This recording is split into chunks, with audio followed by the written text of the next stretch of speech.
दोस्तों सोचिए आप ऐसी जगह गए हुए हैं, वहाँ के लोग चाइनीजी बोलते हैं, उनको हिंदी नहीं आती, इंग्लिश नहीं आती, लेकिन आपको हिंदी आती है और इंग्लिश आती है। क्या आप उनसे बात कर पाएंगे? बिल्कुल नहीं कर पाएंगे, क्योंकि जो लैंग्वेज आपको आती है वो उनको नहीं आती है, जो उनको आती है वो आपको नहीं आती है। तो यहाँ पे क्या करेंगे अब देखिए यहाँ पे हमें जरूरत पड़ेगी एक ट्रांसलेटर वाले की, क्योंकि जो ट्रांसलेटर वाला होगा वो क्या हो करेगा, उसको चाइनीज भी आना चाहिए, उसको हिंदी भी आना चाहिए और इंग्लिश भी आना चाहिए। ठीक वैसे ही हमारा कंप्यूटर है, जो कंप्यूटर हमारा जो लैंग्वेज जो जानता है वो है 0 और 1 यानी बाइनरी फॉर्म में जानता है, लेकिन जो हमें पता होता है हम ABCD हम जानते हैं।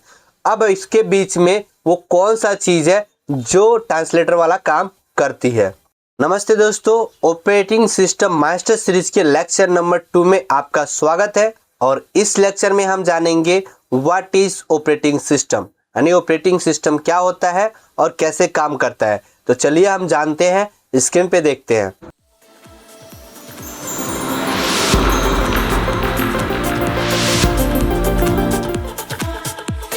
अगर मैं आपको सिंपल भाषा में बताऊं कि ऑपरेटिंग सिस्टम क्या होता है, देखिए ऑपरेटिंग सिस्टम यूजर और हार्डवेयर के बीच में जो कम्युनिकेट करवाता है उसको बोलते हैं हम ऑपरेटिंग सिस्टम। ठीक है, एक एग्जांपल फिर देख लेते हैं। देखिए ये एक यूजर है, ठीक है, इस यूजर ने एक कमांड दिया, कोई भी कमांड दिया, कीबोर्ड से टाइप किया, जो कमांड दिया इसने वो अल्फाबेटिक फॉर्म में ही रहेगा, ठीक है, लेकिन जो हमारा कंप्यूटर है यानी जो हार्डवेयर है वो समझता है बाइनरी कोड में। तो यूजर ने जो कमांड दिया वो सबसे पहले जाएगा ऑपरेटिंग सिस्टम के पास। ऑपरेटिंग सिस्टम क्या करेगा, उसको कन्वर्ट कर देगा किसमें, बाइनरी कोड में। और बाइनरी कोड में क्यों करेगा, क्योंकि जो हार्डवेयर है हमारा वो बाइनरी कोड में ही समझता है। ठीक है, तो जो ऑपरेटिंग सिस्टम क्या करेगा, वो बाइनरी कोड में कन्वर्ट करने के बाद फिर से वो हार्डवेयर को दे देगा, कि हार्डवेयर को देगा और बोलेगा यूजर ने हमें ये रिक्वेस्ट किया हुआ है। तो यूजर ने रिक्वेस्ट जो किया हुआ है वो हार्डवेयर क्या करेगा, अपनी रिसोर्स में, जो रिसोर्स यानी हार्डवेयर में जो रखा होगा डाटा, उसमें जाके ढूंढेगा। अगर उसको रिजल्ट मिल गया तो क्या करेगा, वो यहां से उसने रिक्वेस्ट किया हुआ है यूजर को, तो फिर से वो क्या करेगा, हार्डवेयर क्या करेगा, ऑपरेटिंग सिस्टम को देगा। ऑपरेटिंग सिस्टम को क्या देगा, बाइनरी कोड में ही रिजल्ट देगा। ठीक है, तो बाइनरी कोड को क्या करेगा, कन्वर्ट कर देगा, क्योंकि यूजर जो है उसको बाइनरी कोड नहीं आता है। तो फिर ऑपरेटिंग सिस्टम क्या करेगा, कन्वर्ट करेगा किसमें, अल्फाबेटिक फॉर्म में, और जो यूजर को हमें डिस्प्ले करा देगा जो रिक्वेस्ट हमने किया था उसका आंसर। ठीक है, तो उसको इंग्लिश में डिफिनेशन समझना हो तो ऐसे समझेंगे, an operating system is the foundational software that manage a computer hardware and software resources, acting as an intermediary between users applications and the physical components।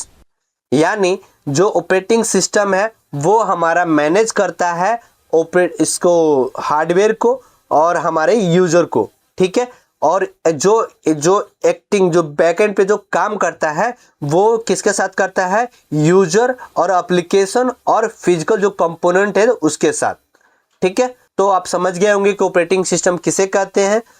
दो तीन एग्जांपल और देता हूं मैं आपको। देखिए जो विंडो है वो भी ऑपरेटिंग सिस्टम है। ठीक है, विंडोज सर्वर हो गया, लिनक्स हो गया, वह जो आपका फ़ोन है, जो फ़ोन में जो आप अभी फ़ोन चला रहे हो, जो उसमें सॉफ्टवेयर इंस्टॉल कर रहे हो, उसमें भी एक एंड्रॉयड जो है, एंड्रॉयड एक ऑपरेटिंग सिस्टम ही है।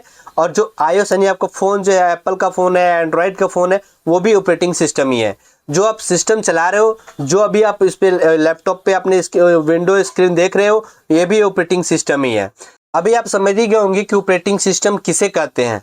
आपके लिए एक छोटा सा सवाल, आप मुझे कमेंट बॉक्स में बताइए कि ऑपरेटिंग सिस्टम हमें क्यों ज़रूरत है। और नेक्स्ट हमारा जो वीडियो होने वाला है इसी पे होने वाला है कि हमें ऑपरेटिंग सिस्टम की ज़रूरत क्यों है, अगर ऑपरेटिंग सिस्टम ना होता तो क्या होगा। अगर वीडियो आपको पसंद आया होगा तो मेरे चैनल को सब्सक्राइब कीजिए और मेरे वीडियो को लाइक कीजिए, और ये वीडियो उस अपने दोस्तों को भेजिए जो IT की तैयारी कर रहा हो, उसको भेजिए। तो चलिए मिलते हैं हम अगले वीडियो में, तब तक के लिए जय हिंद।